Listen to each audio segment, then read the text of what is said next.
नमस्कार, आप देख रहे हैं भारत न्यूज टीवी खबरों की पड़ताल। मैं हूं आपके साथ में जितेंद्र। आइए नजर डालते हैं कुछ खास खबरों पर। सांसद रीति पाठक ने मोदी 2 के कार्यकाल के 1 साल पूरे होने पर पार्टी कार्यालय पर की पत्रकार वार्ता।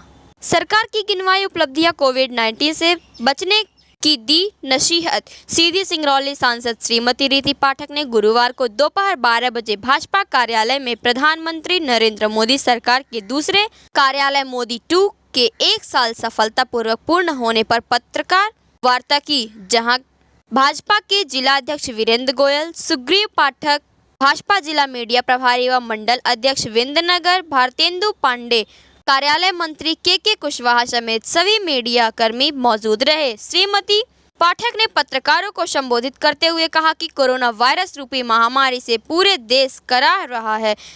यह अत्यंत गंभीर भयावह महामारी है। इसका खतरा अभी भी टला नहीं है, बल्कि आगे भी हम इसको सतर्कता बरतने की जरूरत व सामाजिक दूरी बनाए रखने की आवश्यकता है। उन्होंने अपनी सरकार की उपलब्धियों का वर्णन करते हुए कहा कि मोदी सरकार ने इन 6 वर्षों में अनेक ऐतिहासिक कार्य किए हैं। पीएम मोदी ने कोविड-19 पर देश को लॉकडाउन में रखने का निर्णय सही समय पर लिया गया, अन्यथा आज परिणाम भयावह होते। सरकार ने इस दौरान 2.5 लाख करोड़ का पैकेज दिया ताकि इस महामारी के बीच लॉकडाउन में लोगों की किसी प्रकार की दिक्कत ना हो। मनरेगा के कार्य को तेज कर दिया गया है ताकि जो प्रवासी मजदूर अपने गांव में जा रहे हैं उनको वहीं पर मनरेगा के तहत कार्य मिल जाए। आगे सरकार की खूबियों को वर्णन करते हुए श्रीमती पाठक ने कहा कि मोदी सरकार ने 3 तलाक, अयोध्या में राम मंदिर, कश्मीर में 35A अनुच्छेद 370 के फैसले ऐतिहासिक रहे हैं। यह हमारी सरकार ही है जिसने आपदा की इस घड़ी में 20 लाख करोड़ का पैकेज आर्थिक मंदी से उबरने हेतु दिया। श्रीमती पाठक ने कहा कि मैं दिल्ली में जब फंस गई तो अपने क्षेत्र की जनता की चिंता की और जिला अध्यक्ष से फोन वार्ता पर हर प्रकार की मदद देने की बात कही कि कोई भूखा न सोए, इस बात का ख्याल रखा जाए। अब देश के लोगों को लोकल व वोकल बनना पड़ेगा, ऐसा सांसद महोदय ने कहा। श्रीमती पाठक ने हमें आत्मनिर्भर बनने की जरूरत है। हमने आत्मनिर्भरता की दिशा में प्रयास शुरू कर दिया है। उस वक्त बातें आदि कहीं। सीधी सिंगरौली 4 लाइन रोड पर काम होगा जल्द शुरू। सांसद पाठक ने पत्रकारों के सवाल पर सीधी सिंगरौली रोड की हालत पर जानकारी साझा करते हुए कहा कि 4 लाइन के अधूरे पड़े कार्य को लेकर मैंने पहले भी सड़क परिवहन मंत्री नितिन गडकरी से मिली हूं और फिर एक बार उनसे जानकर मुलाकात करूंगी और इस मुद्दे पर गंभीरता पूर्वक विचार रखूंगी। उन्होंने कहा कि गैमन इंडिया आगे इस कार्य को नहीं करना चाहती जिससे उसे ब्लैक लिस्टेड कराए। हालांकि उन्होंने कहा कि उस उक्त 4 लाइन 16 करोड़ रुपए में मेंटेनेंस करने टेंडर प्रक्रिया शुरू हो गई, जिससे वायस में आवागमन बाधित न हो और काम जल्द से जल्द शुरू होगा। श्रीमती पाठक ने सरकार की उपलब्धियों पर आगे कहा कि सरकार ने इस दौरान बैंकों का विलय किया है, किसानों ने खातों में पैसे भेजने का कार्य किया, साथ ही जनधन योजना या किसी भी प्रकार की योजना में जो लोग शामिल हैं उनको सीधा फायदा सरकार दे रही है। साथ ही जनप्रतिनिधि होने के नाते उन्होंने क्षेत्र के युवाओं को रोजगार देने की बात पर NTPC, NCL एवं अन्य सभी प्रकार के कंपनियों में प्रशिक्षण देने की व्यवस्था देने बात कही। भाजपा जिला अध्यक्ष वीरेंद्र गोयल ने सरकार के कार्यकाल को ऐतिहासिक बताया। सिंगरौली भाजपा जिला अध्यक्ष वीरेंद्र गोयल ने एक पत्रकार वार्ता में कार्यक्रम की शुरुआत करते हुए कहा कि मोदी सरकार देश के युवाओं, रोजगारों, सभी प्रकार के लोगों के साथ खड़ी है। इस कोविड-19 खतरनाक महामारी के बीच लोगों को, प्रवासी मजदूरों को, किसानों को एवं बेरोजगारों के लिए हर प्रकार की सुविधाएं देने हेतु आर्थिक पैकेजों की घोषणा कर रही है और इसका सीधा लाभ इन लोगों को मिला है। भाजपा कार्यकर्ता इस अवधि में 1 मई से हर पोलिंग बूथ पर जाकर लोगों को मदद पहुंचाने का कार्य करेगी। सिंगरौली संवाददाता कंचन द्विवेदी। कैसी वैश्विक महामारी है जिसके संक्रमण से लोगों की कई लाख लोगों की जानें चली गई पूरे विश्व में और निश्चित रूप से भारत भी इस बीमारी के चपेट से में है, उससे वंचित नहीं है। इसलिए इस आर्थिक संकट के दौरान जिस समय हम आर्थिक संकट से गुजर रहे हैं उस दौरान हम अपने कार्यकाल का, केंद्र सरकार के कार्यकाल का 1 वर्ष पूरा करते हैं और ये 1 वर्ष हमारा 30 मई को ये कार्यकाल पूरा होता है। निश्चित रूप से क्या होता है कि जब हम किसी भी विकास के कार्य को करते हैं तो उसमें काफ़ी समय भी लगता है और चर्चाएं तो बहुत तेज़ी से होती हैं, लेकिन हम शायद कुछ समय बाद उसको भूल जाते हैं और फिर एक नए काम के लिए हम इंतज़ार करने लगते हैं। मैं ऐसा कई हमारे प्रवासी मजदूर खुद मेरे संसदीय क्षेत्र के बोलने पर भी मुझे उन बात पर बड़ी भावुकता लगती है कि ब्योहारी से आपने देखा कि जिस दिन 16 मजदूर आ रहे थे और औरंगाबाद में, और उस दिन 15 मजदूर ट्रेन की पटरी में सो रहे थे और कटकर मर गए। ये बड़ा ही दुखद था। ऐसे घरों में अनाज पहुंचाना, ऐसे घरों में घर के लोगों को रोजगार देना, ये हमारे सरकार की पहली प्राथमिकता थी। इस प्राथमिकता की चिंता करते हुए केंद्र सरकार ने 20 लाख करोड़ का आर्थिक पैकेज या आर्थिक राहत देने की घोषणा की है, जिसमें से मजदूरों के रोजगार और मजदूरों के काम की व्यवस्था प्राथमिकता में हो, इसकी चिंता की गई है। कश्मीर के लिए बड़ी बड़ी बातें हुआ करती थी, लेकिन ये नामुमकिन सा विषय था। हमें लगता था कि क्या कभी कश्मीर में भी राम मंदिर बनेगा? इसलिए नहीं कि हम हिंदू हैं, इसलिए नहीं कि हमने कभी किसी जाति को प्राथमिकता दी है, इसलिए कि ये सत्य था, ये यथार्थ था और इसे धरातल में होना ही था।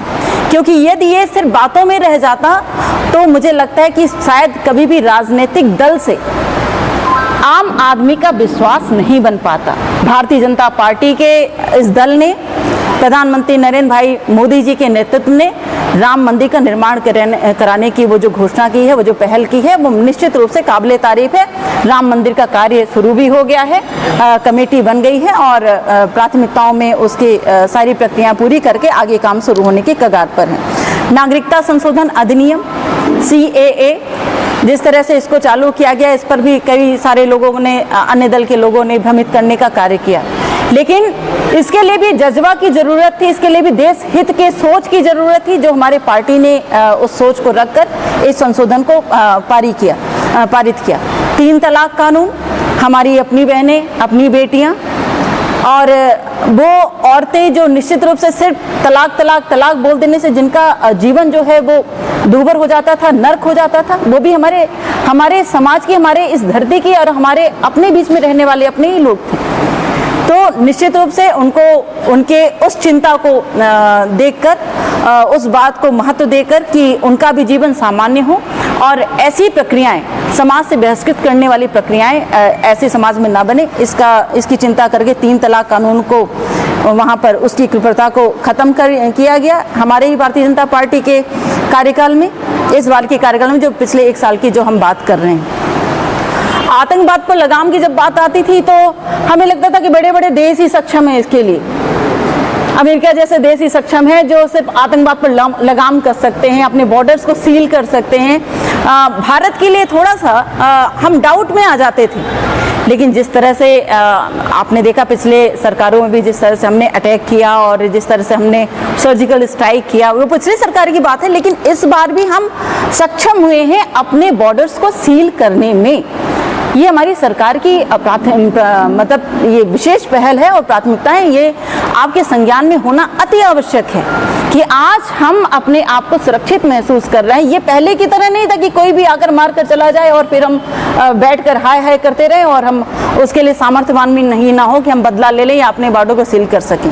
इसके लिए आज हमने अपना पूरा वो किया है। राम मंदिर का जो वादा है वो निश्चित रूप से पूरा होने की कगार पर, उस पर मैंने जैसे कि पहले बताया कि कमेटी बन गई है और इस कमेटी के माध्यम से आगे आने वाले समय में राम मंदिर का निर्माण होना संभव हो पाएगा। बैंकों का विलय, जिसके कारण एक बड़ा राहत पैकेज मिला। आप सबको पता होगा कि ओरिएंटल बैंक ऑफ कॉमर्स और यूनाइटेड बैंक को पंजाब नेशनल बैंक में विलय कर दिया कि 3 मतलब बड़े बैंक बनाए गए उसमें, और सिंडिकेट बैंक को कैनरा बैंक में और इलाहाबाद बैंक को इंडियन बैंक में लाया गया, और आंध्रा बैंक और कॉर्पोरेशन के बैंक को यूनियन बैंक ऑफ इंडिया में जोड़ने का ऐलान किया गया। सबको पता है, चूंकि संवाद की बात है तो मैंने सिर्फ याद दिलाने का प्रयास किया है। और इससे मुझे लगता है कि 55.250 करोड़ राहत पैकेज की घोषणा इसके काम के बाद से हुई है। रिकैप का विरोध किया गया, आप सब जानते हैं। रिकैप का विरोध नहीं होता तो चीन की भूमिका जो है बहुत संदेहास्पद थी हमारे लिए, और इसके लिए हमारे देश का महत्व बढ़ता है। इस chief of defence staff CDS का जो पोस्ट है वो हमारे देश में पहली बार बनाया गया। CDS का पोस्ट बनाने से निश्चित रूप से एक जो व्यवस्था है आर्मी के सिस्टम की, उसको भी अलग तरह से बनाई गई है जिससे वो व्यवस्थित हो सके। आर्थिक सुधारों की श्रृंखला में हमारी वैश्विक मंदी में हमारे अर्थव्यवस्था को गति प्रदान करने की कई मजबूत पहल की कोशिशें की गई हैं, ये आप सबको पता है। कोरोना मैनेजमेंट में जिस तरह से व्यक्तिगत रूप से हमारे राज्य सरकारों को पैकेज दिया गया है वो भी आप सभी को पता है। और गरीब सवर्णों के लिए जिस तरह से 30% का 10% का आरक्षण दिया गया है, तो निश्चित रूप से मुझे लगता है कि दूसरे कार्यकाल के लिए ये महत्वपूर्ण विषय है। अगर मैं अभी इस समय की कोरोना काल की बात करूं तो 25 किलो लगभग 80 करोड़ लोगों को 5 महीने में 25 किलो चावल, गेहूं और 5 किलो दाल मुफ्त बांटने का प्रावधान आप जानते हैं कि 5 महीने तक किया गया है, और 10 किलो अनाज और 2 किलो दाल, ये भी जिनके पास BPL का कार्ड नहीं है उनको भी देने के लिए ये प्रावधान हमारी सरकार ने बनाया है। और जनधन। बाकी खबरों के लिए देखते रहिए भारत न्यूज़ टीवी, खबरों की पर्दा।